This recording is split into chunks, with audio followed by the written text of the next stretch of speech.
아멘. 25년 가을 장로 책임 형제들을 위한 집회 메시지 7번입니다. 제목은 좁은 문을 통해 들어가고 비좁은 길을 감으로써 생명 곧 왕국의 영원히 복된 상태로 이끌림입니다. 이 메시지를 대하면서 이렇게 좀 생각이 나는 부분은 우리가 주의 회복 안에서 교회 생활을 하고 있다 할지라도 모두가 다 좁은 길 안에서, 이러한 생명의 길 안에서 빌라델피아의 길을 가고 있는 것은 아닐 수도 있다. 왜냐하면 이 길은 좁은 길이고 찾는 사람이 적다고 얘기를 했습니다. 어쩌면 우리는 우리 스스로가 빌라델피아 안에 있다고 하면서 실상은 라오디게 안에 있을 수도 있다라는 그런 생각을 해보기도 했습니다. 그래서 우리가 어떠한 상황에서든지 또 라오디게의 상태로 떨어질 수 있다는 것도 하나의 또 경고로 우리가 생각해 볼 필요가 있을 것 같아요. 예전에 이영진 님이 그런 교통을 하셨는데, 우리가 혹은 내가 빌라델피아이다 혹은 빌라델피아 안에 있다 라고 생각하는 순간에 우리는 라오디게아에 있는 것이다. 그럴 때 우리는 뭔가 교만하고 뭔가 부족함을 느끼지 못하고 또 배고픔이 느껴지지 않고 또 영 안에서 가난하지 않을 수 있습니다. 그럴 때 우리는 전진이 멈출 수 있기 때문에 우리의 상태가 항상 뭔가 부족하다고 느끼고 무언가 더 전진해야 하고 더욱더 영 안에서 가난하여 이러한 바울이 빌립보서 3장에 얘기한 것처럼 붙잡은 줄로 여기지 않고 계속해서 전진하고 추구하기를 계속해서 하지 않는다면 우리는 이 빌라델피아 안에서 보존되기 어렵다는 생각을 하게 됩니다. 첫 번째 우리가 보게 될 게 문이죠. 문. 어쨌든 길을 가려면 문을 통해 들어가야 됩니다. 근데 문이 가리키는 것이 형제님이 몇 가지 제시를 해주셨는데, 첫 번째 문이라고 하는 건 전환점을 가리킨다. 문이 있다는 것은 무언가 다른 위치로 옮겨지는 것이 있다는 것을 우리가 알 수가 있다는 것이죠. 빌립보서 4장 12절에 보면 아주 유명한 구절이죠. 나는 비천한 상태에 있을 줄도 알고 풍부한 상태에 있을 줄도 알게 되었습니다. 배부르거나 배고프거나 풍부하거나 궁핍하거나 각각의 일과 모든 일에 있어서 나는 비결을 배웠습니다 라는 구절이 있죠. 근데 거기에 비결을 배웠습니다 라는 것이 원문의 의미는 입문하였습니다 라와 같은 의미를 가지고 있다는 것입니다. 이 은유가 뭐냐면 비밀 단체에 입문해서 그 단체의 기본적인 원칙을 지키는 것을 배우는 것이라는 것이죠. 그래서 바울은 그리스도께 회심한 이후, 돌이킨 이후에 그리스도와 그리스도의 몸 안으로 입문하게 되었습니다. 그리고 나서 그리스도를 생명으로 취하고 그리스도를 살고 그리스도를 확대하고 그리스도를 얻고 또 교회 생활하는 비결을 배웠다는 것이죠. 그러면서 그는 이 좁은 길을 평생 가는 그러한 사람이 되었죠. 그래서 결과적으로 우리는 입문하게 됩니다. 주님을 영접했을 때 우리는 이 길 안에 입문하게 되는 것이죠. 그래서 그리스도인 생활에서 가장 먼저 체험하게 되는 것은 문을 통해 들어오는 것을 먼저 체험하게 된다. 아담 안에 있었지만 이제 그리스도 안으로 들어오게 되고요. 이후에 이 길을 가게 되는 그러한 여정이 우리 가운데 이러한 노정이 있게 된다는 것이죠. 이 길은 잠깐 가는 것이 아니라 우리가 일평생 가는 길이고 아주 점진적이고 점차적인 길이다. 그러나 넓은 길이 아니라 비좁은 길이라는 것을 알 필요가 있습니다. 이러한 비좁은 길에 완주하는 결과는 바로 생명의 보상이 우리에게 주어질 수 있다는 것이죠. 어쨌든 우리는 이러한 비좁은 길을 가는 데 있어서 우리가 더욱더 주님 앞에 신실하게 분명한 이상과 빛 가운데 갈 수 있기를 원합니다. 예전에 제가 서울 신길동 집회소에서 목회자 세미나를 할 때 어느 기독교 목사님이 그런 얘기를 했던 것이 기억이 납니다. 한국의 기독교는 갈 길과 방향을 잃어버렸다. 그런데 그나마 지방교회가 이 길을 그래도 신실하게 가는 것 같아서 마음이 놓인다, 이런 얘기를 하셨는데, 목사님의 입장에서는 우리 주 회복이나 기독교가 동일하게 본 관점에서 그렇게 얘기를 했지만, 어쨌든 기독교 안에서는 길을 잃은 것은 분명하다는 것을 우리가 알 필요가 있습니다. 우리도 동일하게 우리가 교만하거나 부족함이 없다고 느끼고 여전히 영 안에서 가난하지 않고 배고프지 않다면 우리도 어느새 이 길을 잃어버릴 수 있다는 것을 반드시 기억할 필요가 있겠습니다. 관련 구절들이 3개가 나오는데요. 계시록 2장 7절에 있죠. 이것은 낙원에 있는 생명나무를 먹게 한다는 것이 중점입니다. 그래서 이 길을 가는 게 있어서, 가는 방향에 있어서 첫 번째 우리에게 중요한 것은 먹는 것이다. 우리는 음식을 먹는 것이 중요하듯이 그리스도를 먹는 것이 얼마나 중요한지를 알게 되는 것이죠. 그리고 요한복음 6장 57절도 나를 먹는 그 사람도 나로 말미암아 살 것입니다. 여전히 계시록 2장 7절은 생명나무를 얘기하고 있고 요한복음 6장 57절은 그리스도 그분 자신을 먹는 것을 얘기합니다. 그리고 63절은 생명을 주시는 분은 그 영이시다. 그리고 내가 여러분에게 한 말씀이 영과 생명이라고 말하죠. 그래서 우리는 말씀을 먹는 것을 반드시 기억할 필요가 있습니다. 생명나무를 먹고 예수 그리스도 자신을 먹고 그것의 실질은 바로 말씀을 우리가 먹음으로 그 말씀이 우리 안에 영과 생명이 될 때 우리는 이 비좁은 생명의 길을 갈 수 있는 사람들이 될 수 있다는 것이죠. 자, 로마서 1번을 보면 1번은 주로 좁은 길에서도 얘기합니다. 좁은 길. 1번의 중점은 좁은 길이죠. 로마 숫자 2번은요.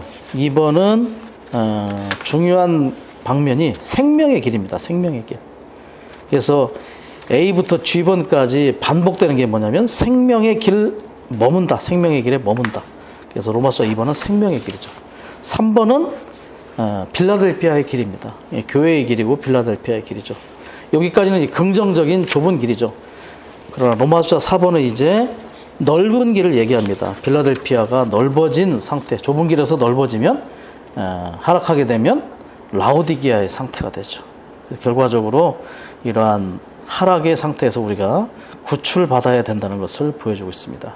첫 번째 좁은 길, 두 번째 생명의 길, 세 번째 빌라델피아의 길, 네 번째 라오디게아의 길, 소극적인 길이죠. 이렇게 4가지의 길의 방면을 제시하고 있습니다. 자, 이제 로마서 1번. 왕국 헌법을 반포하실 때 그리스도는 사람들이 하나님 앞에서 가질 수 있는 생명과 일의 2가지 길을 제시하셨다. 예. 이 길은 바로 생활과 일에 관해 우리에게 제시되는 것을 볼 수가 있어요. 좁은 문을 통해 들어가십시오. 입문이죠. 들어가는 게 입문이죠. 거듭남을 통해 우리는 영단번에 입문하게 되었습니다. 파멸로 이끄는 문은 넓고 그 길이 널찍하여 그리로 들어가는 사람이 많으며 생명으로 이끄는 문은 좁고 그 길이 비좁아 찾는 사람이 적습니다. 그렇죠. 우리가 좁은 문 안으로 이미 입문하였고 이제 넓은 길에서 좁은 문 안으로 넓은 문에서 좁은 문 안으로 들어왔기 때문에 우리는 그 문으로부터 이 좁은 길을 계속해서 갈 필요가 있다는 것입니다. 자, 넓은 길과 좁은 길은 좀 차이가 있어요. 넓은 길은 쉽고 또 편리하고 어떻게 보면 육체적인 안식이 있을 수 있습니다.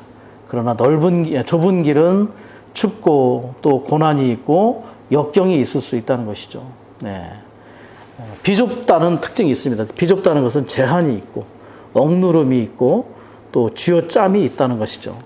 그래서 찾는 사람이 적다. 그래서 비좁은 길을 추구하는 사람들이 그렇게 많지 않다는 것을 보여주고 있습니다. 그래서 이 좁은 길은 이 세상에 속한 것을 거절하고 또 사람에 속한 것을 거절하고 타고난 역량에 속한 것을 거절하는 길임을 우리가 볼 필요가 있죠. 넓은 길은요, 넓은 들판처럼 배회함이 있다고 말합니다. 좁은 길은 배회할 수가 없죠.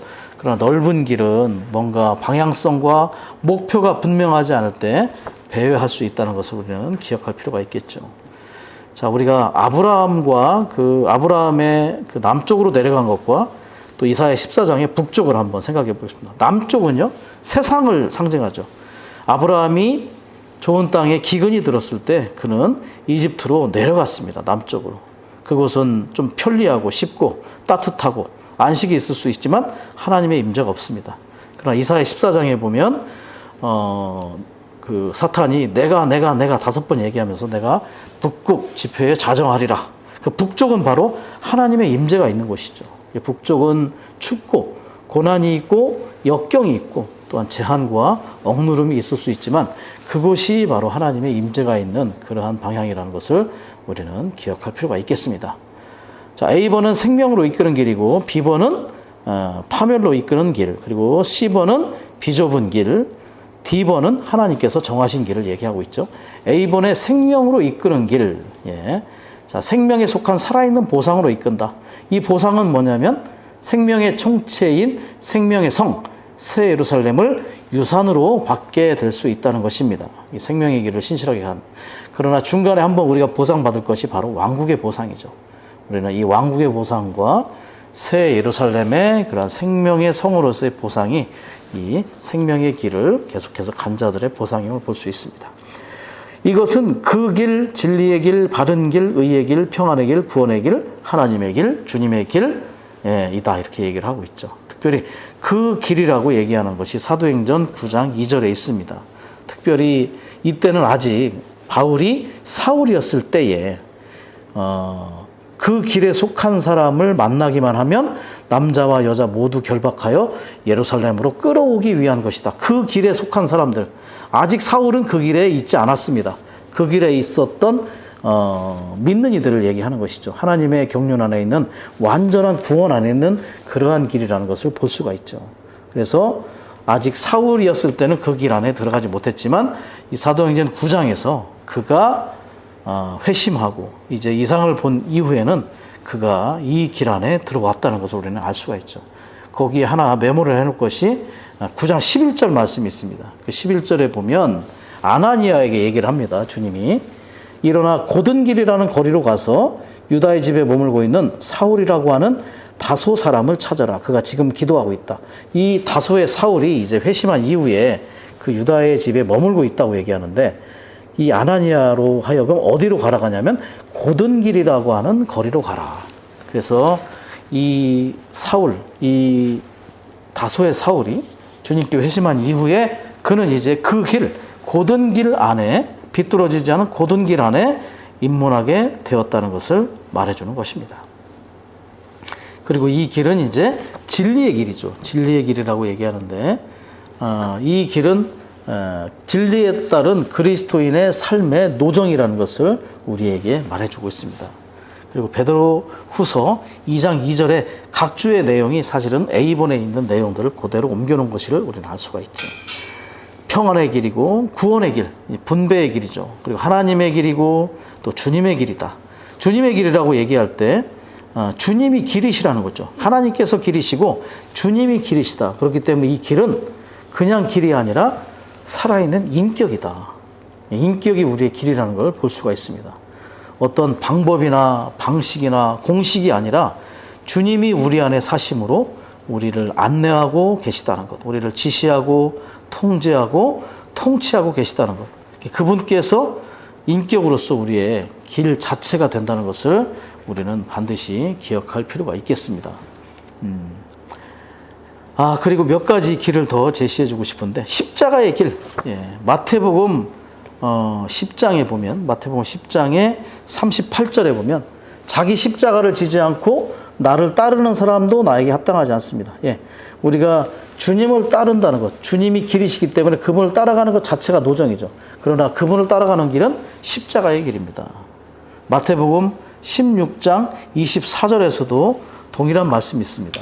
누구든지 나를 따라오려거든 자기를 부인하고 자기 십자가를 지고 나를 따라오십시오. 그분께서 참된 길이라는 걸 볼 수 있죠. 그분의 길은 십자가의 길이고 그 십자가의 길로 들어설 때 우리는 부활의 길 안에 들어갈 수 있다는 것을 알 수가 있습니다. 또 한 가지 메모해서 두실게. 시편 84편 5절. 시편 84편 5절은 뭐냐면 마음에 시온을 향한 대로가 있다고 말합니다. 시온을 향한 마음의 대로죠. 84편 5절에 나온 거. 시온을 향한 대로가 마음에 있는 자들은 복이 있습니다. 그 시온에 이르는 대로는 바로 하나님의 집인 교회 안에 들어가고자 하는 우리의 의도, 이런 것들을 상징해 주고 있습니다. 결국은 우리 마음 안에 이 길이 있죠. 이 길은 외적인 길이 아니라 우리 마음 안에 있는, 우리가 하는 교회 생활 안에 있는 그러한 길이라는 것을 우리가 반드시 볼 필요가 있죠. 그리고 요한복음 14장 6절에서 내가 곧 길이요 실제요 생명이라고 얘기하죠. 그분 자신이 살아있는 인격으로서 우리가 그분을 접촉하고 그분의 생명이 우리 안에서 운행할 때 우리는 이 길 안에서 신실하게 비껴나가지 않고 계속해서 이 길의 도장 안에 있게 될 수 있음을 볼 필요가 있는 것입니다. 그리고 계시록 22장에 보면 순금길이 있죠. 21장, 22장에 순금길. 이 길은 순금, 거룩한 본성이 있는 그러한 길입니다. 그래서 이 부분은 또 이따가 설명을 할 수 있기 때문에 넘어가도록 하겠습니다. 자, B번에 파멸로 이끄는 넓은 길, 세상적인 체계에 따른 길입니다. 그리고 타고난 취향을 만족시킴, 옛사람을 만족시키죠. 생명에 이르는 비좁은 길은 새사람을 만족시키는 길이고요. 이 파멸로 이끄는 넓은 길은 옛사람을 만족시키는 길입니다. 군중을 얻고 많은 사람들을 얻고 사람의 경력을 쌓고 큰 사업을 이루는 것을 추구하는 것이 바로 넓은 길 안에 있는 그러한 방식입니다. 바로 온 세상을 취하는 길이죠. 그리고 환영받는 길, 성공과 번영의 길, 주님의 회복의 길은 아닙니다. 초대형 교회를 갖고자 한다는 것. 예, 그래서 이런 교통을 하셨죠. 주님의 회복은 단연생 큰 나무가 아니라 겨자씨이다. 푸성기와 같은 영양분을 제공하는 1년생 겨자씨이어야 한다. 이 길은 유기적인 길입니다. 생명의 공급이 있는 길이죠. 큰 나무는 단연생, 그 나무는 새들이 깃들어요. 새들은 귀신들, 사탄적인 길, 좁은 길이 유기적인 길이라면 이 길은 조직적인 길이로 우리가 알 수가 있습니다. 우리는 어떠한 큰 대형 교회를 꿈꾸는 것이 아니라 작은 겨자씨, 그리고 1년생으로서 영양분을 제공하는 그런 푸성교여야 한다는 것을 알 수가 있는 것이죠. 자, 식물들은 기적적인 방식으로 자라지 않는다.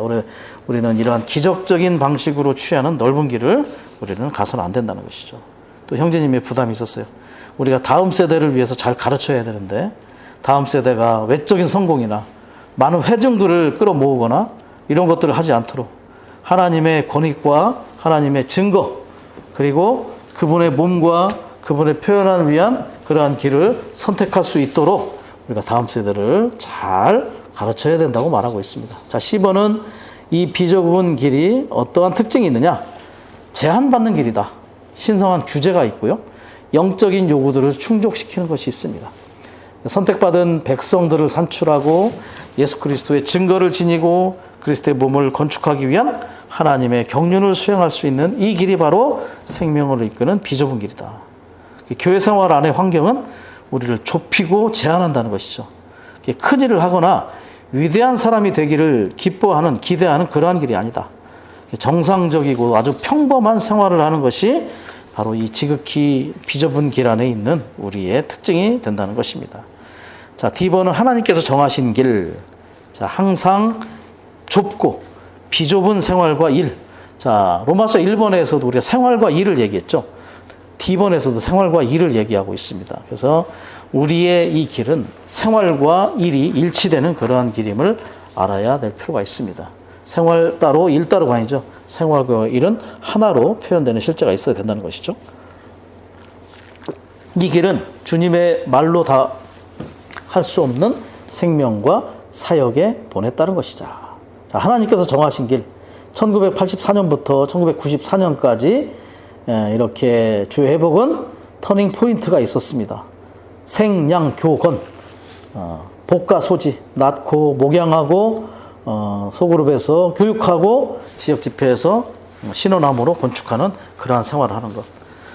요즘 우리가 복음의 구조를 세우는 데 있어서 많은 강조점이 있죠. 우리는 남아있는 열매를 맺기 위하여 이 길을 갈 필요가 있다는 것이죠. 가정 집회를 통하여 우리는 목양을 해야 되고 교회 생활의 80%라고 할 수 있는 소그룹 생활을 우리는 잘 건축할 필요가 있다. 예전에 그런 교통을 하시죠. 형제님이 하늘이 무너지고 땅이 꺼져도 소그룹 집회는 가야 된다. 어쨌든 우리는 소그룹 안에서 함께 건축될 필요가 있습니다. 우리가 실제적으로 건축할 수 있는 지체들은 소그룹 지체들, 가까이 있는 지체들이기 때문에 우리 실제적인 교회 생활이 소그룹 생활에 있다는 것이죠. 그리고 신원함으로 그리스도의 몸을 건축하는 것. 예. 그리고 94년에 우리는 또 한 번의 터닝 포인트, 새로운 부흥이라는 또 한 번의 터닝 포인트가 있었죠. 어쨌든 우리는 이 비좁은 길 안에서 주님의 인도에 따라 신실하게 가는 그러한 자들로 발견될 필요가 있겠죠. 자, 2번은 뭐냐? 영 안에서 행해야 된다. 이 길은 반드시 영 안에 있다. 영 안에서 행한다는 것은 제한과 또 정상적인 생활, 정상적인 그리스도 생활이죠. 건축을 위해 생명을 취하는 활력적이고 건강한 믿는 이들이 되게 한다. 영 안에서 행한다는 것. 예. 주님의 예를 들었죠. 나사로가 병들어 죽었을 때 주님은 즉시 반응하지 않으셨다. 왜냐하면 아버지께서 그분을 놓아주시지 않으셨다는 거죠. 아마 마음 안에서, 감정 안에서는 바로 가고 싶으셨을 수도 있지만 영 안에서 아버지의 그런 인도에 따라서 그분은 기다리셨습니다. 며칠을 더 기다리시고, 심지어 다른 이들에게 무심한 분이라고 보여졌을 수도 있겠지만 주님은 기다리셨고, 어쨌든 영 안에서 이 길 안에서 보존되면서 어떠한 행동을 취하신 걸 볼 수 있죠. 그래서 많은 때 영은 안 된다고 말하는 것, 기다리라고 말하는 것이 많다는 것을 우리는 알 필요가 있죠. 그리고 제한이 있다. 자, 이 부분을 형제님이 교통하실 때 위트니스 리 형제님에 대해서 얘기했어요. 93세의 위트니스 리 형제님.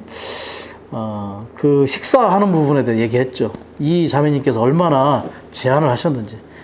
만두 10개를 그 자리에서, 앉은 자리에서 드실 수가 있다는 거죠. 그런데 10개가 있으면 5개를 자매님이 쏙 뺀다는 거죠. 자, 이 만두가요, 한국식 만두가 아닙니다. 한국식 만두, 소가 들어있는 작은 만두는 교자라고, 교자. 찌아오즈, 중국말로 찌아오즈라고 하고, 이 만두는 중국어로 만토는 뭐냐?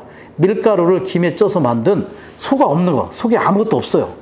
그런데 크기가 뭐냐면 찐빵이나 호빵 크기예요.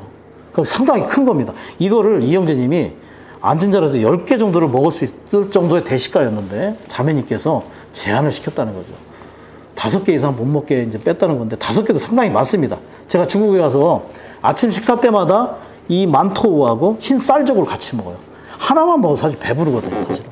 예, 그런데 자매님의 이러한 제안을 통해서 형제님이 건강을 유지할 수 있었고, 이 형제님의 영적인 물리적 삶이 아주 질이 좋은 그러한 생활을 할 수 있었고, 활력적인 삶을 통해서 우리에게 에너지 가득한 그런 공급을 하실 수가 있었다는 것이죠. 어쨌든 제한받는 생활이 있었다는 것입니다. F번은 분량을 재워주시는, 측량하시는 하나님께서 우리에게 나눠주신 분량의 한계를 따라서 우리가 일에 있어서 제한받기를 배워야 하고 또 알아야 됩니다. 사도 바울도 사실은 자신의 분량을 잘 알고 있었어요. 그거는 위대한 사도였죠. 그렇지만 몸 안에서의 자신의 분량을 잘 알고 있었고, 그 분량 안에서 주님이 재워주시는 한계 안에서 머물렀던 것을 우리는 배울 필요가 있습니다.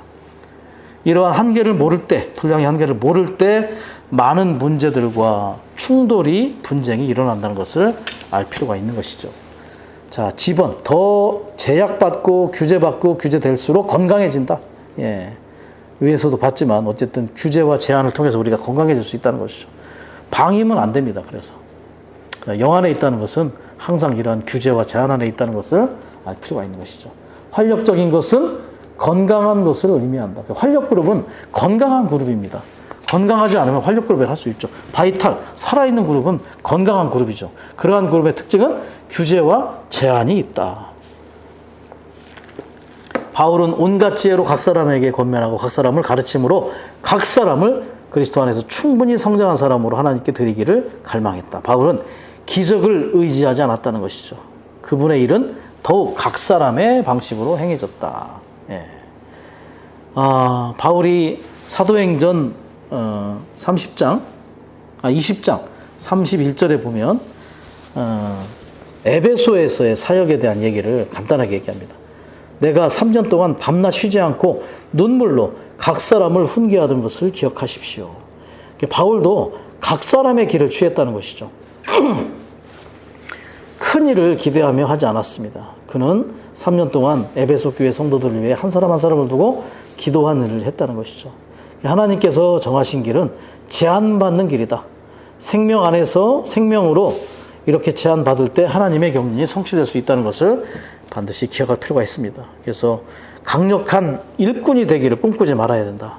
우리의 모든 일과 봉사는 생명으로 계속해서 측정되고 측량될 필요가 있다는 것을 배울 필요가 있겠죠.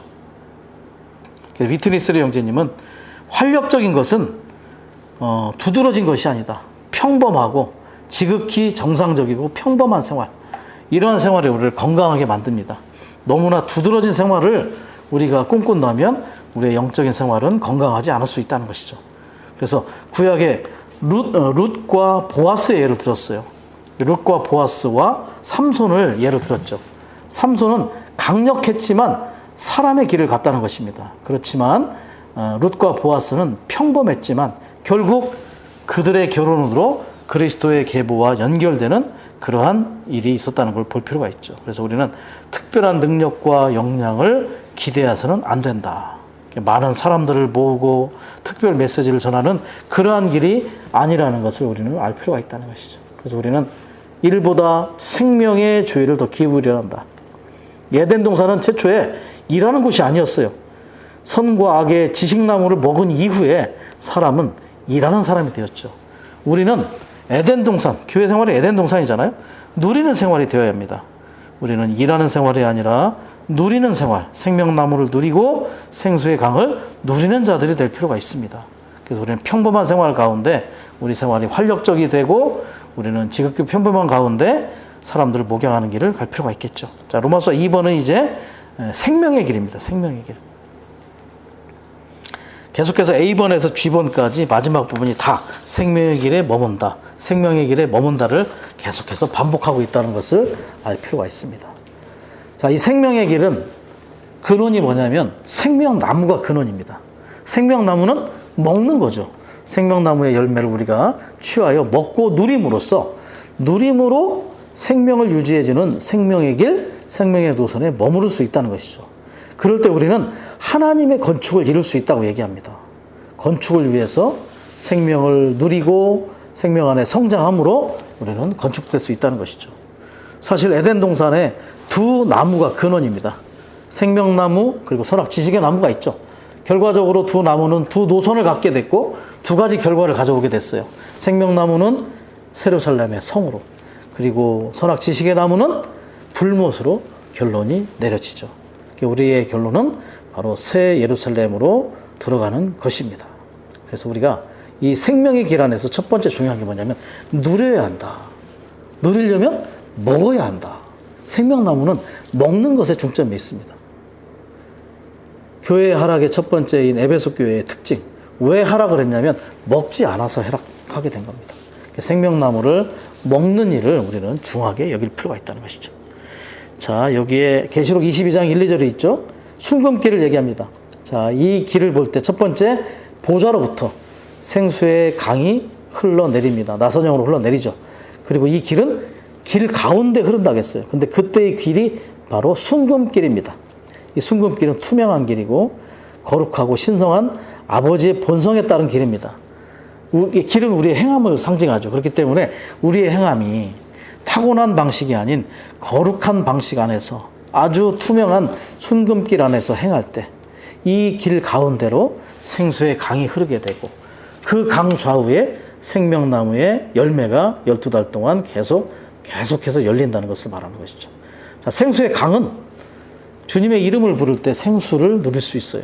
생명나무는 말씀을 기도를 읽을 때. 결과적으로 우리가 이 길 안에서, 이 순금길 안에서 주님의 이름을 부르고 말씀을 기도로 읽음으로 우리가 마시고 먹음으로 이 길 안에서 누리고 보존되어 우리는 건축과 또 하나님의 경륜의 완성을 이룰 수 있는 길이라는 거죠.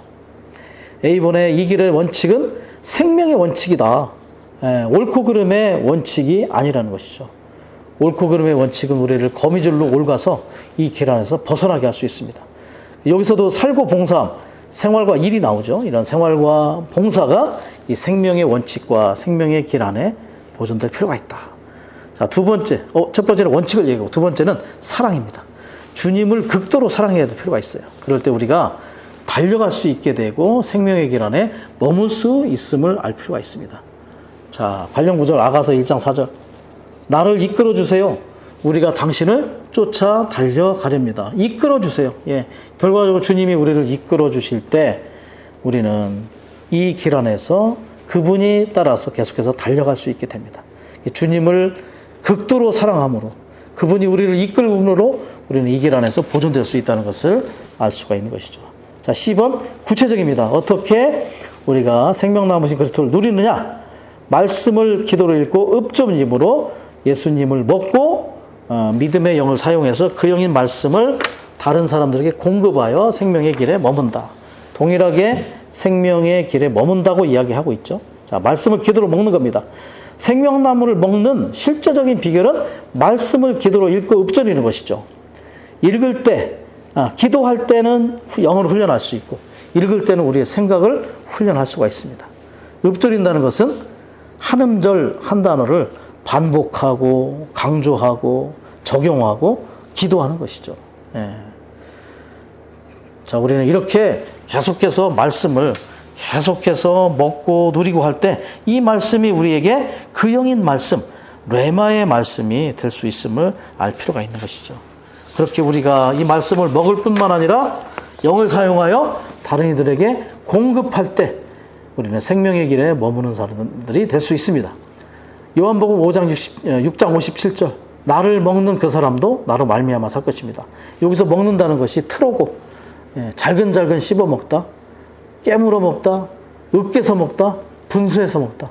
말씀을 한 음절 한 단어씩 계속해서 반복하고 강조하고 또 적용하고 기도하는 생활을 또 되새김질함으로 우리는 말씀에서 계속 단물을 다 빼서 먹을 필요가 있습니다.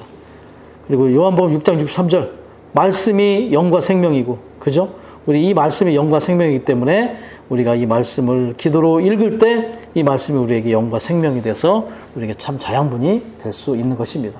그럴 때 우리는 그분을 먹었기 때문에 요한복음 14장 6절에 나오는 것처럼 그분이 길이시잖아요. 그래서 우리는 이 길 안에서 보존될 수 있는 것이죠. 그분을 먹고 심지어 그분이 우리의 길이 될 수 있는 것입니다. 자, 에베소 6장 17절 18절은 그 영의 검을 얘기하죠. 그리고 고린도 시편 119편 15절 말씀 제가 잠깐만 좀 찾아보겠습니다. 시편 119편이죠. 119편 15절 말씀인데요. 저는 주님의 법도를 읊조리며 주님의 길들을 존중하렵니다. 그래서 주님의 말씀을 읊조리고 그 읊조림을 통해서 주님의 길을 우리가 존중할 수 있다고 얘기를 합니다. 읊조리다라는 말은 주로 이제 경배하다 혹은 자기 자신과 대화하다, 크게 말하다라는 뜻을 함축하고 있다는 것입니다. 그래서 말씀을 읊조리는 것은 주의 깊게 숙고함으로써 말씀을 음미하고 누리는 것을 우리는 읊조린다라고 이야기를 할 수 있는 것입니다. 예레미야 15장 16절 말씀은 뭐냐? 말씀을 발견하고 먹었다. 우리는 말씀을 발견해야 됩니다.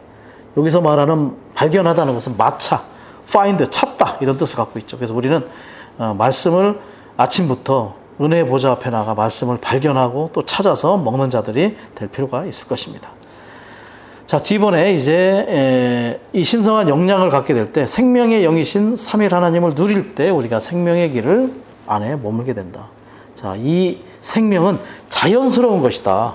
애쓰지 않아도 되는 그러한 생명의 법에 의한 그러한 영향 안에서 우리는 생명의 길 안에 머물 수 있다는 것을 기억할 필요가 있다는 것이죠. 자, 이번에 이제 이 길을 근원적으로 보면 머리의 권위 안에 있는 것이다. 자, 그래서 길 안에 머무르는 길은 바로 머리의 권위, 보좌의 통치와 다스림 안에 있는 것이죠. 그분의 신성한 본성에 따라 생명의 흐름 안에서 생명나무이신 그리스도 안에 거함으로써 생명의 길 안에 머문다. 생명 안에 머문다는 것, 이 길 안에서 보존된다는 것은 그리스도의 머리의 권위 아래 머무는 것이죠. 그럴 때 우리는 합당한 길 가운데 흐름이 있고 생명나무의 누림을 가질 수 있고, 창세기 2장에서 보면 이 흐름이 강의 흐름이 있을 때 또 건축 재료인 보석들이 산출될 수 있음을 우리는 알 필요가 있는 것입니다. 그리고 신성한 본성에 따라 행한다는 것은 타고난 방식, 옛사람의 방식이 아니라 거룩한 방식 안에서 우리가 행할 수 있음을 보여주는 것입니다. F번에 우리는 우리가 접촉하는 사람들에 의해 주의하고 거친 죽음이나 온순한 죽음, 죽음을 주의한다는 것이죠. 간교한 죽음, 영적 죽음에 대해서 하나님께 분별될 필요가 있다. 그러므로 생명의 길에 머물 필요가 있다는 것이죠. 그래서 우리는 시체를 만지는 것, 죽음을 만지는 것을 두려워할 필요가 있다. 레위기 5장 2절은 이 시체를 만지는 것, 죽음을 만진 것을 알지 못하였다 할지라도 사실은 우리는 부정하게 된다는 것입니다. 특별히 레위기 11장은 짐승이죠. 짐승의 사체. 그리고 민수기 6장은 죽은 사람의 사체를 만졌을 때 사실은 이 시체를 만지는 것, 부정한 것들을 만지는 것을 우리가 주의할 필요가 있죠. 그래서 하나님은 죄보다도 죽음을 더 미워하십니다. 자, 짐승의 사체를 만졌을 때는 하루를 기다려야 돼요. 저녁 때까지 기다리란 말이 있죠. 죽은 사람의 시체를 만지면 일주일 동안 우리가 분별될 필요가 있습니다. 죄는 자백하면 바로 우리가 구원받을 수 있고 용서받지만 이 죽음, 사체를 만지면 시간이 하루 혹은 일주일이 걸린다는 것. 그렇기 때문에 이 죽음이 이 교회 생활에서 더 심각한 것임을 우리가 알 필요가 있죠. 특별히 형제님이 죽음에 대한 얘기를 할 때 우리 안에 많은 험담들, 이런 것들은 생명을 주지 않는다. 이런 것들은 생명을 공급하지 않고 의문부호와 의심을 준다. 그래서 죽음이 들어오게 한다는 것이죠. 많은 험담들이. 이러한 죽음이 교회 생활을 채우게 될 때 건축은 끝납니다. 우리는 죽음에 우리의 여지를 주어서는 안 된다. 귀를 주지 마라. 귀. 듣지 말아야 된다는 거죠. 귀가 그것을 들을 때 우리의 육체가 살찌게 됩니다. 그리고 이런 험담을 위한 자료 수집을 멈추고 우리는 그 자리를 떠나서 기회를 주지 말라라고 이야기를 하고 있습니다. G번은 이제 F번의 죽음을 우리가 분별시켜야 되고 이제 G번은 부활 안에 살아야 한다. 예, 부활 안에.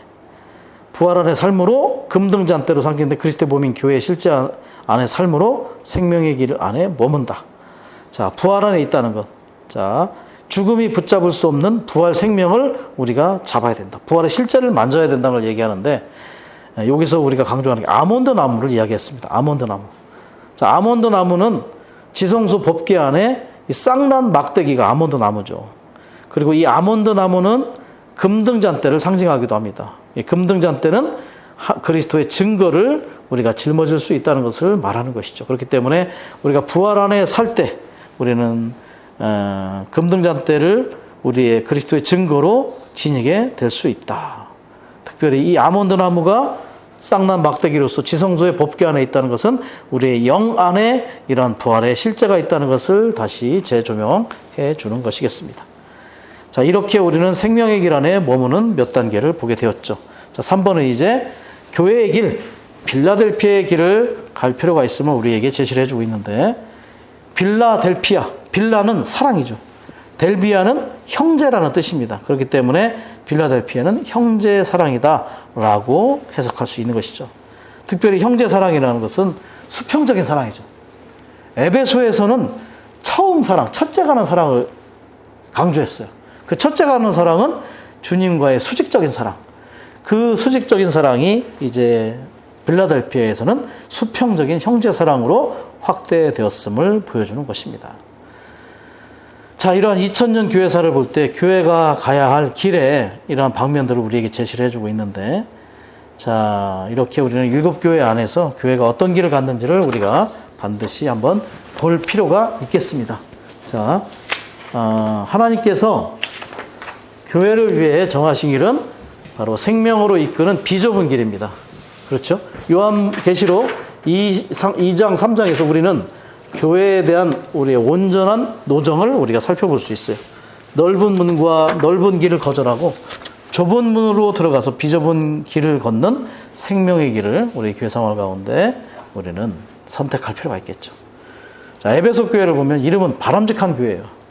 진리면에서 가장 뛰어난 교회였죠. 하나님의 경륜 안에서 가장 높은 고봉의 계시를 거기서 볼 수 있었습니다. 바울이 가장 많은 긴 시간 동안 사역을 했어요. 3년이라는 시간 동안. 그러나 바울이 그런 많은 시간을 투자한 것에 비해서는 소득이 그렇게 많지 않았다. 그리스도에 대한 첫째 가는 사랑을 잃어버린 것에 대한 경고가 있었죠. 그래서 회개해야 했습니다. 회개하지 않으면 손실을 받게 될 것이고 등잔대가 옮겨질 것이다. 생명나무에 대한 누림에서 끊어질 것이다. 서머나 교회는 모략이라는 뜻을 의미하는데 박해 가운데 있는 고난당하는 교회였죠. 10일 동안 환난당할 것이다 라는 말씀이 있었는데 10번의 큰 박해가 있었습니다. 특별히 교부 중에 폴리갑이라는 사람은 86년 동안 주님을 섬겼어요. 그가 뭐라 했냐면, 그분은 나를 한 번도 실망시키지 않으셨다. 내가 어찌 나의 왕을 모욕할 수 있겠는가 라고 하면서 끝까지 주님에 대해서 그분의 믿음을 지켰습니다. 서머나교회는 책망은 없었고 격려가 있었죠. 죽었다가 살아나신 분이신 주님의 부활 생명을 굳게 붙잡을 필요가 있었어요. 버가모 교회는 6세기 콘스탄티누스 대제 때 교회가 국교로 공인되면서 세상과 결혼한 교회가 되었어요. 세상적인 교회가 되었죠. 높은 망대의 탑을 지니게 되었습니다. 발람의 가르침과 니골라당의 가르침이 있었어요. 에베소 시대에는 이 발람과 니골라당의 행위가 있었지만 그런 또 행위를 미워했죠. 니골라당의 행위를 미워했다. 이때는 이것이 가르침으로 이제 자리를 잡은 걸 볼 수 있습니다. 니골라당은 이제 계급제죠. 계급제가 이제 가르침으로서 자리를 잡았다.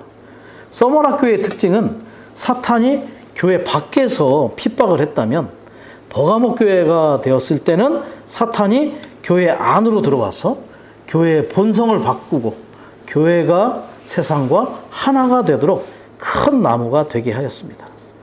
그리고 두아디라 교회는 끊임없는 희생제물, 향기로운 끊임없는 희생제물이라는 뜻이죠. 미사를 행했어요. 미사는 원래 미션이란 말입니다.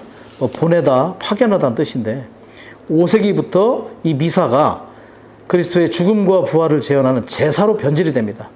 사실 이 미사는 주님의 상 집회에 변질된 형태가 바로 미사입니다. 두아디라의 특징은 변절했다. 음행과 우상숭배가 가득했고 면죄부를 판매했어요. 그 기사들에게. 그리고 연옥을 가르쳤죠. 조상들이 연옥에 머무르고 있다는, 성경에 나오지도 않는 것입니다. 그리고 마리아를 숭배했어요. 예, 사람인 마리아를 숭배했죠. 성모 마리아.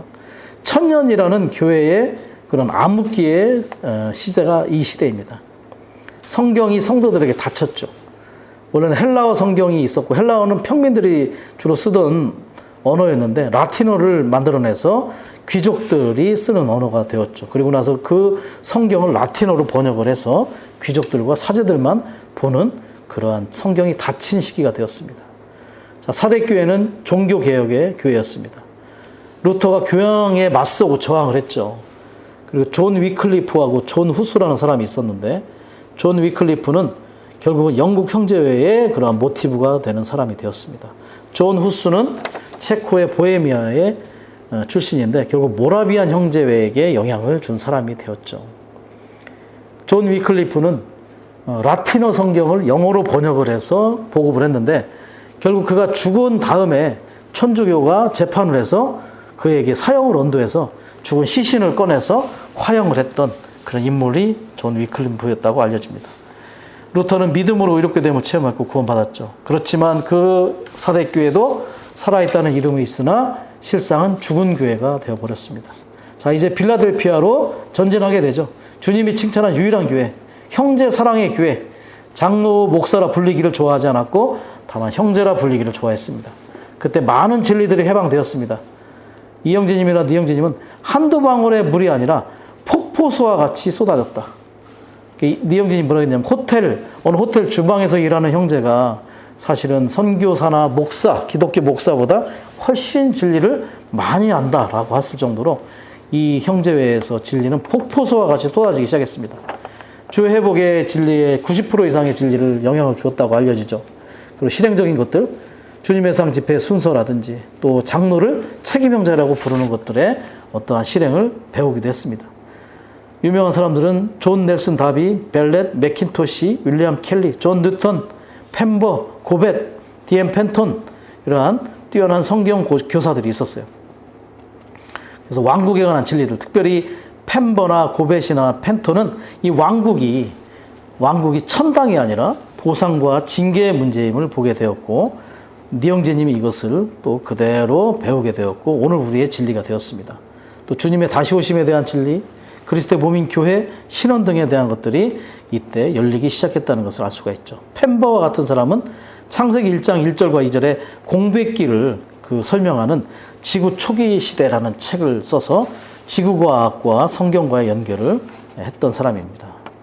적은 능력을 가졌지만 주님의 말씀을 지켰죠. 그리고 특별히 아침 부흥 책자가 모라비안 형제 때부터 책으로 만들어서 아침 부흥을 하기 시작했고, 주의 회복은 80년대 후반부터 이제 이 책을 가지고 이렇게 아침 부흥을 하기 시작했다는 것입니다. 자, D.M. 펜톤이 한 말이 있어요. 하나님이 형제회를 통한 움직임은 종교개혁 때보다 훨씬 더 강했다. 예.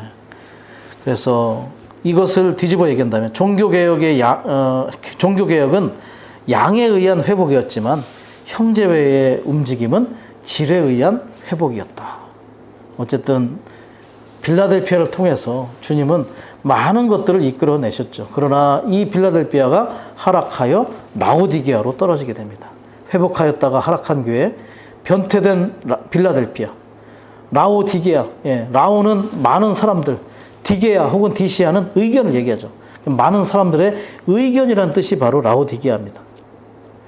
형제 사랑이 끝나고 이제 사람들의 의견이 가득한 그러한 교회가 되었습니다.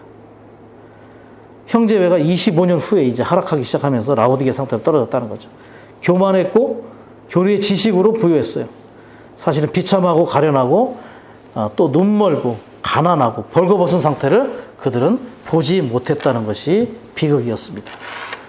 자, 여기서 보면 에베소, 서머나 버가모는 이미 지나간 교회들입니다. 그러나 두아디라, 사대, 빌라델피아, 라오디게는 주님이 오실 때까지 남아있는 교회일 것입니다. 오늘 우리는 이 네 교회 안에서 우리는 교회의 어떠함을 볼 수가 있는데, 우리는 빌라델피아 교회가 되기를 계속해서 선택할 필요가 있을 것입니다. 간단한 교회사를 좀 조명해 봤는데요. 어쨌든 로마서 3번에 보면 하나님께서 교회를 위해 정하신 길은 빌라델피아의 길이다. 예. 형제사랑 얘기했죠. 하나님께서 정하신 이 도정은 생명으로 이끄는 비좁은 길이다. 자, A번에 빌라델피아에 있는 이기는 특징은 형제사랑. 사랑이 그들 가운데 편만하기 때문에 기운을 북돋아주는 하나님의 임재로 사람들을 소중히 보살피고 하나님의 경륜에 관한 가르침으로 사람들을 보양함으로써 하나님을 따라 사람들을 목양한다. 사랑이 그들 가운데 편만하다. 수평적인 사랑이 이제 넓어지게 아주 확대됐음을 우리가 볼 수가 있는 것이죠. 그리고 사람들을 소중히 보살피고 체리싱하고 보양하고 너리싱, 소중히 보살피고 또 먹임으로 하나님을 따라 건강한 경륜에 관한 가르침을 우리가 목양할 수 있음을 볼 수 있습니다. 사랑이 기초죠. 요한복음 21장에서도 주님께서 베드로에게 목양의 위임을 줄 때 질문이 뭐였냐면, 그대가 나를 사랑하십니까? 그렇다면 내 어린 양을 먹이시고 내 양들을 목양하고 또 양들을 먹이라고 이야기하죠. 그래서 목양의 기초는 바로 주님에 대한 사랑, 바로 아가페의 사랑임을 우리가 알 필요가 있다는 것입니다. 이렇게 우리가 주님으로부터 이러한 사랑을 받을 때 우리는 이 사랑을 다른이들에게 또 건강한 가르침의 말씀으로 우리가 목양하고 돌려줄 수 있게 되는 것이죠. 자, 빌라델피아의 주님의 회복은 질에 있어서의 회복, 곧 교회의 원래 실질이자 하나님의 내적 실질인 사랑의 회복이다. 하나라는 진정한 터, 교회의 터 위에 서 있는 것은 모든 형제를 사랑하기를 선택하는 것이다. 자, 교회의 터, 교회의 입장, 하나의 진정한 터, 모든 종파를 떠나서 우리는 교회의 입장 안에서 모든 형제를 사랑하기를 선택하는 것이다. 아가 찬송 788장에 나오는 것처럼 전체가 사랑스러운 편애가 사라지고 성숙한 성도로서 모두를 사랑할 수 있는 이런 아가페의 사랑이 우리 안에 더욱더 편만해질 필요가 있을 것입니다. 교회의 터, 우주적인 몸의 하나, 유일한 지방 입장, 하나의 영의 실제 안에서 우리는 모든 형제를 사랑하는 그런 실제를 살아날 필요가 있을 것입니다. 자, 10번은 다윗의 열쇠. 자, 권위를 가진 열쇠죠. 많은 문들이 이 열쇠를 통해 열렸습니다. 많은 장소들이 열렸어요. 객관적으로 이러한 확산을 위해서 이러한 문이 열려졌을 뿐만 아니라 주관적으로 우리 각자의 내적 존재의 문을 열어서 우리가 변화가 되고 하나님의 이름과 세르살렘 이름과 주님의 새 이름을 지는 기둥이 될 수 있다. 변화의 사상이 있다는 거죠. 이러한 다윗의 열쇠의 권위의 열쇠는 복음을 위하여, 회복의 확산을 위하여 많은 문들을 열었고 우리의 마음의 문도 열었다. 이곳에 배고픔이 있고 영적인 또 반응이 있고 사역에 대한 갈망이 있고 조성들이 있고 또 기둥들이 있음을 볼 필요가 있습니다. 자, 이름을 가졌다는 것은, 새 이름을 가졌다는 것은 인격의 변화, 생명의 변화를 얘기합니다. 자, 많은 사람들의 변화가 있었죠. 아브라함이 됐어요. 높아진 아버지가 많은 사람의 아버지가 되었죠. 넓어졌죠. 사레가 사라가 되었어요. 나의 왕비, 좁고 특별한 나의 왕비가 사라, 그냥 왕비, 존재가 커지고 넓어져서 여러 민족들의 어머니가 되었습니다. 탈취자인 야곱이 이스라엘, 하나님의 왕자가 되었죠. 큰 자 사울이 작은 자 바울로 바뀌었습니다. 이렇게 이름이 바뀌는, 인격이 바뀌는 생명의 변화를 체험할 때 우리는 기둥이 될 수 있습니다. 자, 기둥의 특징, 계시록 3장 12절의 기둥의 특징은 견고하죠. 나가지 않는다 그래서 결코 이 기둥은 나가지 않는다. 건축물에서 기둥은 움직일 수가 없습니다. 다른 구조물들은 변괴시키고 바꿀 수 있지만 기둥을 바꿀 수는 없어요. 기둥을 바꾸려면 그냥 건축물을 무너뜨려야 됩니다. 새로 지어야 되죠. 그래서 기둥은 바꿀 수 없다. 기둥은 지주와 같다. 안정되고 요동치 않고 견고한 것이죠. 헬라어로 스틸로스라고 합니다. 그래서 우리는 주일 아침에 자매하고 싸웠다든지 남편하고 싸웠다든지 해서 집회 안 간다라고 엄포를 놓는다면 사실 그런 사람들은 기둥이 아닐 수 있습니다. 우리는 견고하고 안정적이고 합당하게 이렇게 움직이지 않는 그런 기둥들이 될 필요가 있죠. 건축물을 떠받치고 있는 그런 사람들이죠. 기둥의 예가 여러 개가 있어요.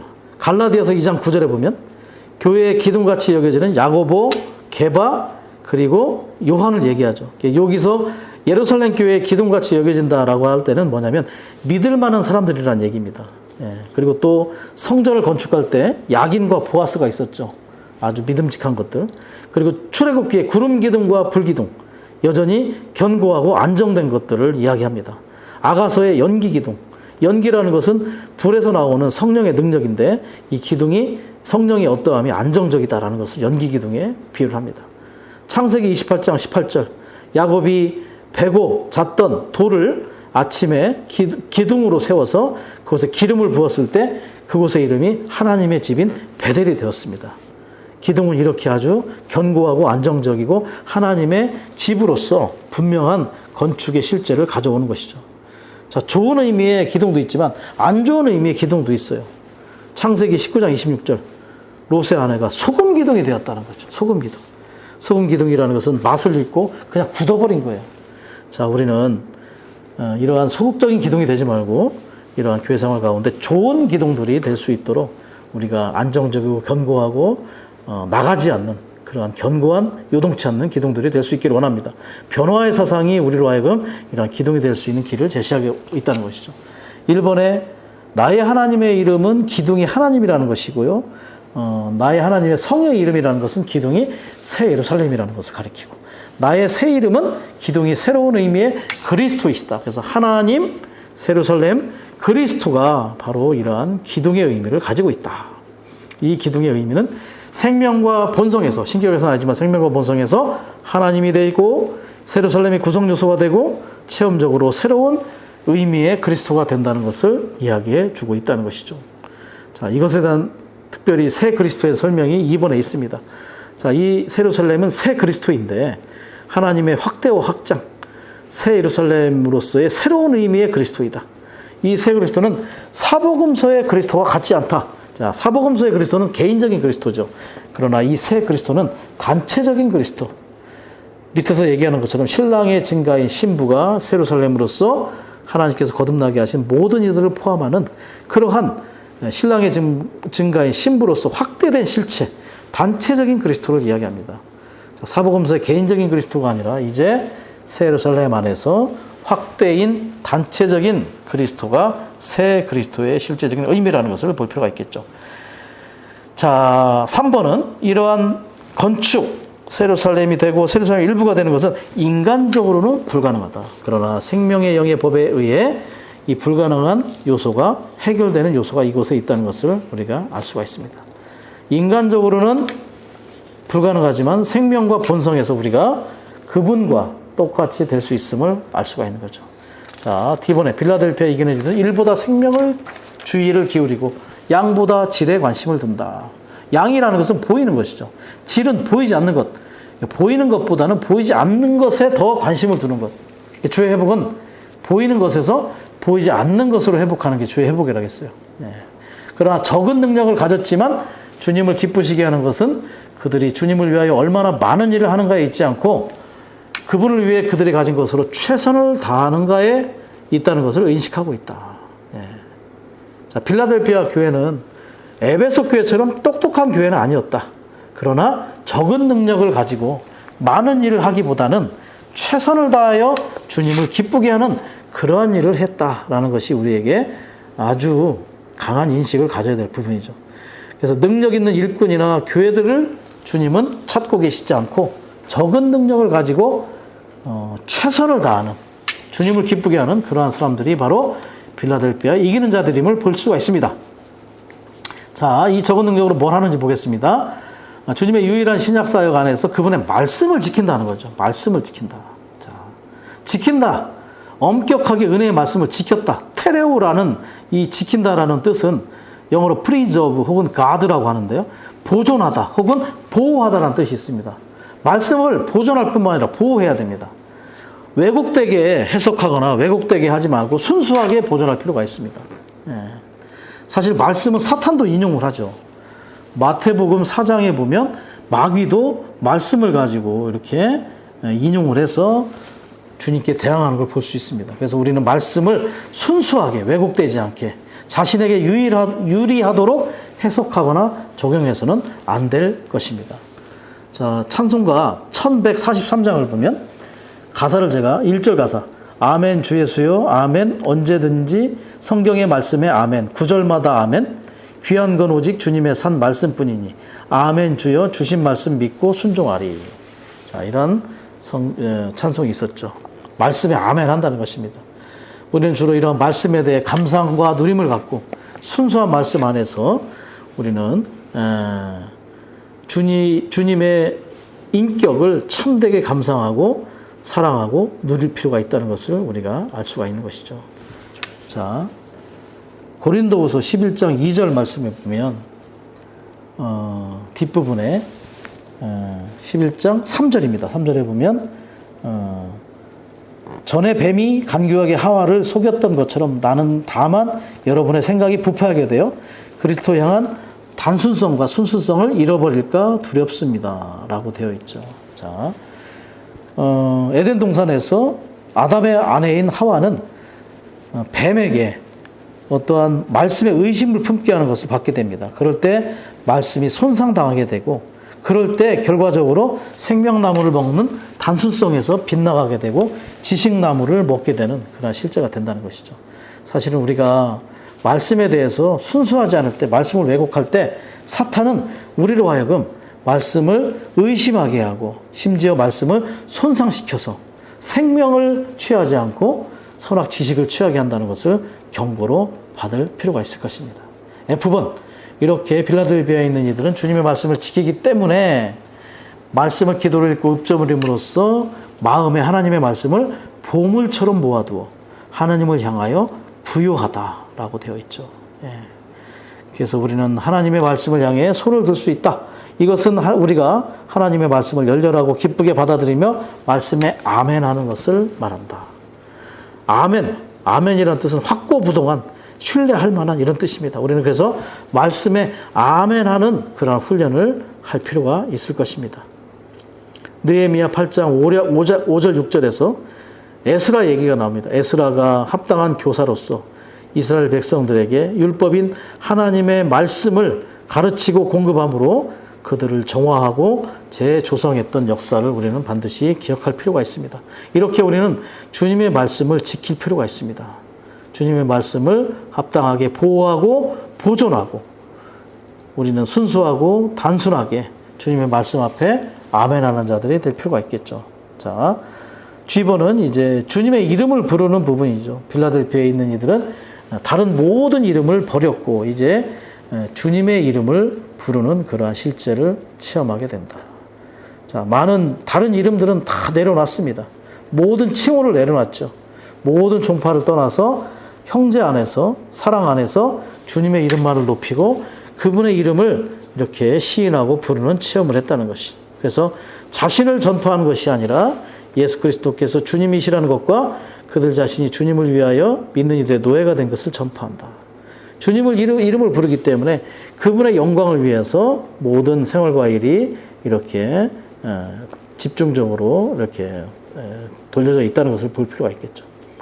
아브라함 때를 보겠습니다. 아브라함 때 아브라함은 제단과 장막의 생활을 했죠. 제단은 헌신과 십자가의 의미를 가지죠. 장막은 나그네 생활을 했다는 것이죠.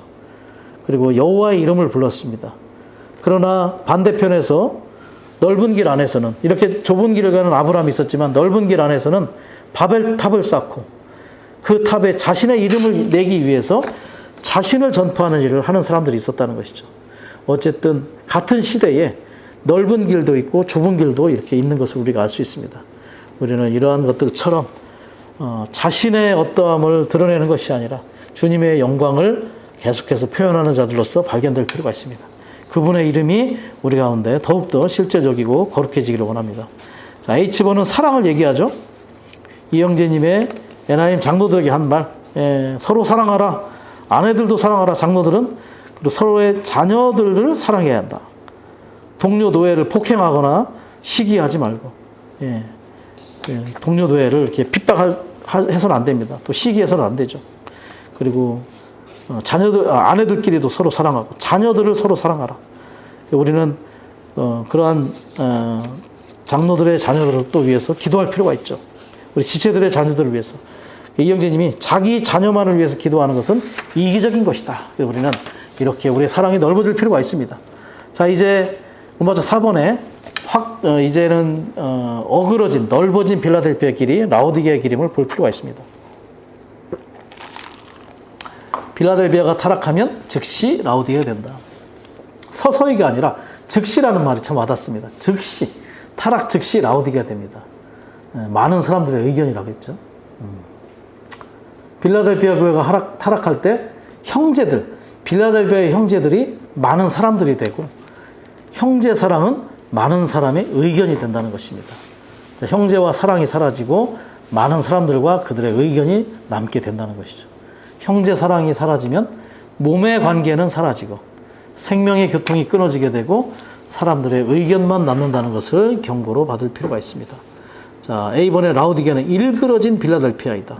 교만한 빌라델피아라고 할 수도 있겠고 변태된 빌라델피아다. 형제 사랑이 사라질 때 다수의 의견이 수용된다? 이것은 다수가 찬성하면 아무 문제가 없다는 뜻이다. 이 사람의 길이죠. 생명의 길이 아니라 이제 다수의 사람들의 길, 민주주의의 길로 들어서는 것입니다. 생명의 길이 아니라는 거죠. 주님께서 보시기에 라오디게의 특징은 미지근함과 영적인 교만이다. 자, 에스겔서 47장 11절 말씀을 보면 늪과 습지에 대해서 얘기합니다. 자, 늪과 습지를 얘기할 때 각주에 보면 이곳은 마르지도 물이 흐르지도 못하고 타협과 미지근함이 가득한 상황을 상징한다. 그러한 상황은 주님께 치료받을 수 없다. 주님은 우리가 절대적이기를 갈망하시고 요구하신다. 그래서 연결된 관주가 계시록 3장 15절 16절이죠. 어쨌든 미지근하다는 것은 늪과 습지와 같이 타협의 상황이 있다는 것입니다. 타협을 주의할 필요가 있죠. 자, 영적 교만은 역사에 시작됩니다. 한때는 풍성했지만 지금도 여전히 풍성하다고 생각하는 것. 역사를 기억하지만 여전히 생활은 잃어버렸다. 한때 주님의 긍휼이 있었지만 지금은 실제를 잃어버렸다. 한때는 풍부하고 풍성하고 부족한 것이 없었다는 것을 기억하지만 지금은 가련하고 눈멀었다. 과거를 회상하는 것은 라오디게의 특징이라는 거죠. 예전이 좋았어. 옛날에 교회 생활이 즐거웠어. 그때가 누림이 있었어. 이거는 다 라오디게 상태입니다. 지금의 교회 생활이 우리는 더욱더 실제와 풍성과 누림이 있어야 된다는 것을 기억해야 됩니다. 자, 빌라델피아 길에 계속해서 머물고 라오디게가 되는 것을 피하기 원한다면 하나님 앞에 겸손히 낮춰야 한다. 자신을 겸손히 낮춰야 한다. 자, 주의 회복은 주님께서 가장 높은 진리로 축복해 주셨어요. 근데 이 최고의 계시가 있죠. 이것이 바로 교만해질 위험이 있다는 거죠. 만약에 우리가 기독교나 기독교인들을 멸시하고 비난한다면 우리는 라오디게아입니다. 우리는 그들을 멸시하거나 비난한다는 자체가 교만이라는 것입니다. 우리는 포용할 줄 알아야 되고 우리 자신을 겸손히 낮출 필요가 있다는 것이죠. D번은 자, 뜨겁지 않다는 것. 어떤 것에 뜨겁지 않다? 예. 그때 주님은 뭐래요? 토해내겠다 그랬어요. 자, 너희를 토해내겠다.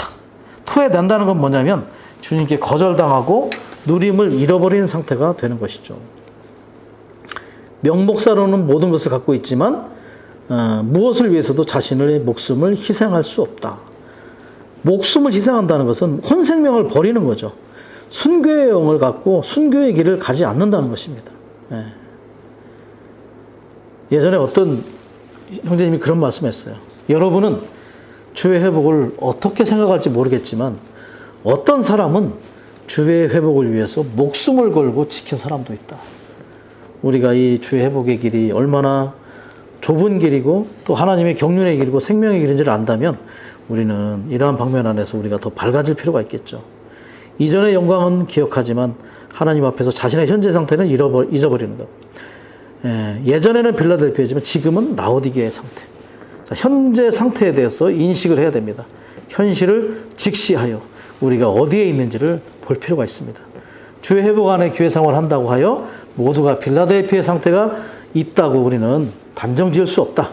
우리는 교만하고 또 뜨겁지 않고 또 뭡니까? 겸손하지 않고 우리가 이렇게 미지근함이 있을 때 우리는 라오디게의 상태가 있다는 것을 현실적으로 이해할 필요가 있다는 것. 회복되었다가 타락한 교회에게는 그리스도에 관한 교리적인 지식은 있지만 신성한 요소에, 그리스도의 신성한 요소에 참여하기에는 살아있는 믿음은 많지 않다. 죽은 지식들이 많아요.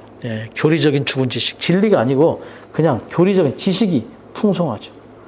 그래서 예전에도 말씀드렸다시피 주님께서 예루살렘에 입성하실 때 타고 갔던 나귀가 어떤 종류의 나귀인지 무슨 색인지 이런 것들을 연구하고 있고 찬송으로 부를 때 피아노 반주가 오르냐 오르간 반주가 오르냐 이런 걸 가지고 싸우는 그러한 상태에 있게 되었다는 것이죠. 자, 흰옷입니다. 희다는 것은 인정받는 것이죠. 또 의롭다는 뜻입니다. 옷은 행위입니다. 행위. 자, 우리의 행위가 인정받고 의롭다는 것. 자, 이러한 행위는 교회가 살아낸 주님 자신이다.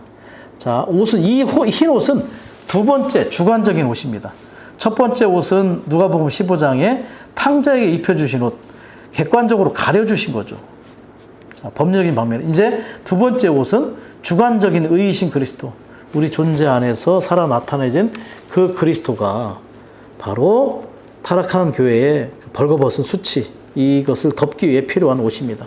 그래서 우리의 모든 행위가 희게 인정받을, 의롭다 함으로 인정받을 필요가 있습니다. 자, 안약을 얘기합니다. 3번 안약. 기름 바르시는 영, 생명 주시는 영. 자, 눈먼 것을 치료하기 위해 안약이 필요합니다. 이러한 생명 주시는 영의 기름 바름을 통해서 예지와 깊은 통찰력을 갖게 되는 것이죠. 또 여기서는 말하지 않지만 금이 있어요. 금. 불로 단련한 금. 자, 불이 있다는 건 재련. 이건 뭐냐? 대가가 지불되었다. 신성한 본성인 금과 이 금이 우리의 믿음이 될 필요가 있다는 거예요. 자, 그리고 이제 죽은 지식과 교리적인 형식은 회복되었다가 하락한 교회를 미지근하게 만들었다. 회복되었다가 하락한 교회는 다시 그리스도의 실제를 누릴 수 있도록 미지근함을 회개해야 하며 열심을 내고 끌어오르며 불타야 한다. 회개해야 됩니다. 우리의 회개가 더 많아야 되죠. 우리가 미지근할 때마다 회개해야 됩니다. 근데 어거스틴이라는 사람은 우리의 90%, 회개의 90%가 여전히 자아라고 얘기합니다. 우리는 진실되게 영안에서 회개할 필요가 있음을 보게 되는 것이죠. 자, 열심을 내고 끌어오르고 불타야 된다. 로마서 8장에 보면 몸은 들여져야 되고 생각은 새롭게 되고 변화돼서 하나님의 뜻을 분별해야 되고 영이 불타야 된다고 말합니다. 우리의 온 존재가 하나님 편에 있어야 될 필요가 있다는 것을 보여주는 것이죠. 이렇게 라오디게아의 상태가 되었을 때, 이 형제가 라오디의 상태가 되었을 때 그것의 반간증으로 세 개의 단체가 일어났어요. 복음주의 운동, 찰스 핀이라든지 로버트 모리슨, 허슨 테일러 같은 사람들이 일어났죠. 허슨 테일러는 중국 내지선교회의 유명한 사람이었습니다. 그리고 속생명파, 앤드류 머리, 제시펜 루이스, 어스틴 스파스나 에미 바버는 속생명파 출신이죠. 그리고 오순절파가 있습니다. AB 심슨이 아니라 오순절파라고 알려져 있지만 어쨌든 이러한 세 단체가 반간증으로 나타나게 되었고 결과적으로 이제 주의 회복이 일어나게 되었음을 우리는 교회사에서 알 수가 있습니다. F번, 이기는 이에게 내가 이기고 나서 나의 아버지의 보좌에 아버지와 함께 앉은 것과 같이 나의 보좌에 나와 함께 앉도록 해주겠다. 귀가 있는 사람은 그 영께서 교회들에게 하시는 말씀을 들어라. 우리는 이제 빌라델피아 안에서 이제 이 길 안에서 이기는 자들로 발견될 필요가 있습니다. 그럴 때 우리는 왕국의 보상으로 그분과 보좌에 앉아 공동 왕들로서 우리는 이렇게 보상을 얻는 자들이 될 수 있을 것입니다. 우리가 이길 수 있는 것은 우리 스스로 이길 수 없죠. 그리스도께서 유일한 이기는 이유셨습니다. 그렇기 때문에 그분이 우리의 길이시고 또 우리의 생명이시고 우리의 누림이시고 은혜이시고 말씀이시기 때문에 우리가 그분을 누리고 접촉하고 그분을 취한다면 우리는 이기는 이들의 그러한 길 안에 들어가게 될 것입니다. 귀가 있어야 됩니다. 말씀을 들어야 되죠. 우리의 둔한 귀들이 할례되고 기름 발라짐으로 말미암아 우리는 레마의 말씀, 그분이 하시는 그러한 말씀을 우리가 현재의 필요의 말씀을 시대적인 도구가 되는 말씀을 들을 필요가 있습니다. 여기서 이긴다는 것은 회복되었다가 타락한 교회에 미지근한 것과 교만한 것을 이기고 필요한 것을 사기 위해 대가를 지불하는 것이며 주님께서 다시 오실 수 있도록 문을 여는 것이다. 유일한 이기는 이이신 그리스도는 모든 이들을 포함하신다. 자, 이제 이러한 것들을 이겨내고 문을 열어줄 필요가 있죠. 문 밖에 서 계시는 그리스도. 이 교회의 문 안에 들어올 수가 없습니다. 라오디게의 상태. 예. 어느 흑인 형제가 출장을 갔다가 예배당에 가서 예배를 하려고 했더니 주일날 거긴 백인들만 모이는 교회였습니다. 그렇기 때문에 들어갈 수가 없었죠. 그래서 혼자 호텔에 가서 울부짖으며 통탄을 했습니다. 그때 주님이 뭐라 했냐면 주님, 내가 저기를 못 들어가서 당신께 예배를 드리기가 참 어렵습니다. 그랬더니 주님께서 나도 지금까지 저기를 들어가 본 적이 없다. 예. 문 밖에 서 계시는 그러한 라오디게의 상태입니다. 폐쇄적이죠. 예. 교만하고 미지근하고 불타오르지 않고 그래서 대가를 지불하는 것이 너무나 필요하죠. 이렇게 우리는 대가를 지불해서 우리가 얻을 수 있는 것들을 얻어서 정말 우리는 주님이 우리 안에서 합당하게 함께 이 길을 갈 수 있는 그러한 교회 생활을 할 필요가 있겠죠. 2번, 주님과 함께 그분의 보좌에 앉은 것은 이기는 이가 장차 올 천년왕국에서 주님의 권위에 참여하고 그분과 함께 공동왕이 되어 온 땅을 다스리도록 이기는 이에게 주는 상일 것이다. 긍휼이 필요합니다. 주님의 긍휼로서 우리가 또 자원하여 이 비좁은 길을 갈 수 있도록 우리가 이 길을 취하는 자들이 될 필요가 있습니다. 이럴 때 우리는 천년왕국에서 공동왕들로서 다스리는 일이 되겠죠. 이 시대는 누림으로 갈 수 있습니다. 생명의 말씀을 누리고 그분의 임재 안에서 그분을 누림으로 이 생명이 우리 가운데 누림으로 조성돼서 갈 수 있고 그 길을 비좁은 길이라 할지라도 자에게는 비좁을지 모르지만 영 안에서는 이 길은 아주 넓은 길이 될 것입니다. 그러나 다음 시대에 우리가 이 길 안에서 지금 벗어났다면 다음 시대에 우리는 고통받으면서 우리는 온전하게 되고 다시 이 길을 회복하게 될 것입니다. 그래서 우리는 이 시대에 누림으로 이 길을 가는 자들이 될 수 있기를 원합니다. 그럴 때 공동왕이 되어 그분과 함께 온 땅을 다스리는, 여기서 계시록에서 다스린다는 말은 목양하는 것과 동일한 말입니다. 셰퍼딩하는 거죠. 열국의 백성들을 다스리는 거죠. 우리가 다스린다는 것은 목양하는 것입니다. 우리는 이 시대에도 목양의 길을 가고 있죠. 하나님께서 정하신 길, 이것은 바로 생명의 길이고 빌라델피아의 길은 사랑으로 목양하는 길입니다. 바울도 데살로니가나 또 빌립보서나 고린도전서에서 그렇게 얘기했죠. 여러분들이 나의 면류관이다. 바울도 그가 목양했던 자들이 결국 그의 면류관을 결정한다고 말하고 있습니다. 오늘 우리는 빌라델피아의 길 안에서 그분의 사랑에 의하여 신성한 생명을 합당한 가르침을 통해 계속해서 생명의 말씀을 공급하고 목양함으로 우리가 장차 왕국 안에서 참된 왕국의 보상으로 공동왕들로서 또한 또 여부 백성들을 목양하는 그러한 권위에 함께 동참하는 자들이 될 수 있기를 원합니다. 주님이 우리를 긍휼히 여기시고 매일매일 은혜를 공급하심으로 이 좁은 길 안에서 이 생명의 길 안에서 빌라델피아의 길 안에서 함께 보존되고 결코 라오디게의 길 상태에 떨어지지 않도록 주님께서 우리를 계속해서 지켜주시기를 구합니다. 주님을 찬양합니다. 아멘.